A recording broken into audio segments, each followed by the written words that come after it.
Hello everyone, and welcome back to our channel.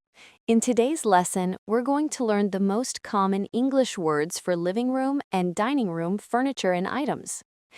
These are the places where families relax, talk, and enjoy meals together. By the end of this video, you'll be able to describe these spaces in English with confidence. Let's get started. Let's begin with the main furniture you usually find in the living room. Sofa, also called a couch, a long, comfortable seat for two or more people. Usually, a living room will have one large sofa and sometimes even two or more. Armchair, a single, cozy chair with arms. This is often placed near the sofa, giving each person their own comfortable seat. Coffee table, a low table placed in front of the sofa.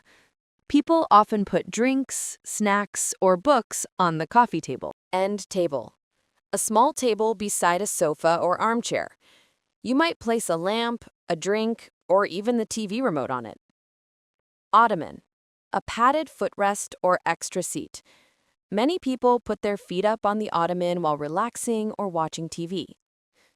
TV stand, a piece of furniture that holds the television.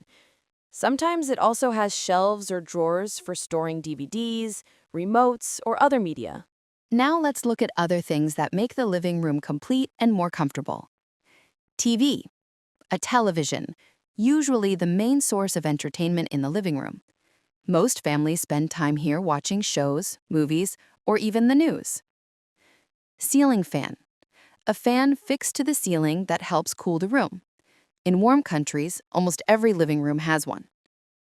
Floor lamp, a tall lamp that stands on the floor. This adds extra light, especially in the evening, and also makes the room feel cozy. Air conditioner, AC, a machine that cools or heats the air inside a room. Many living rooms have an AC to keep the temperature comfortable. Remote control, a small device used to control the TV or other electronics. Plants or indoor plants. Green plants or flowers kept in pots for decoration and to feel fresh and lively. Throw pillow. A small decorative pillow for sofas or chairs. They're not for sleeping, but they make the sofa more comfortable and stylish.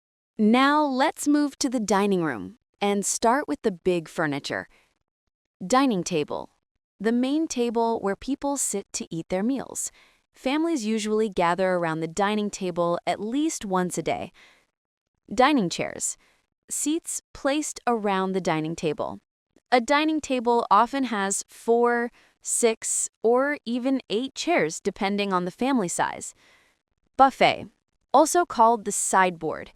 It's furniture with shelves or drawers for storing dishes and food.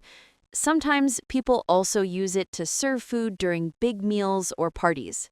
China cabinet, niche, a cabinet with glass doors for displaying dishes or glassware. It's common to keep the special dishes or cups here. Bar cart, a small trolley with shelves for serving drinks and glasses. Some families use it for wine and cocktails, while others use it just to serve juice or tea. Bench, a long seat that can replace chairs on one side of the dining table. It's very useful when you have many guests. Finally, let's look at the smaller items that decorate and complete the dining area. Table runner, a long, narrow cloth placed across the center of the table. It adds decoration and protects the surface. Placemats, small mats under each plate. They keep the table clean and add style. Centerpiece, a decorative item in the middle of the dining table. It could be flowers, a bowl of fruit, or even a candle arrangement. Napkins, pieces of cloth or paper for wiping hands and mouth during meals. Every formal dining table usually has them. Tablecloth, a large cloth that covers the whole dining table. This is often used for special occasions, like parties or holidays. Serving tray, a flat tray for carrying food or drinks. Very helpful when bringing multiple dishes to the table. Well done, everyone! Now you know the most common furniture and items in both the living room and dining room. Try practicing by walking through your own home and naming these things in English. It's a great way to learn faster. If you enjoyed this lesson, please give it a thumbs up, share it with your friends, and don't forget to subscribe for more English lessons. Thanks for watching, and I'll see you in the next episode.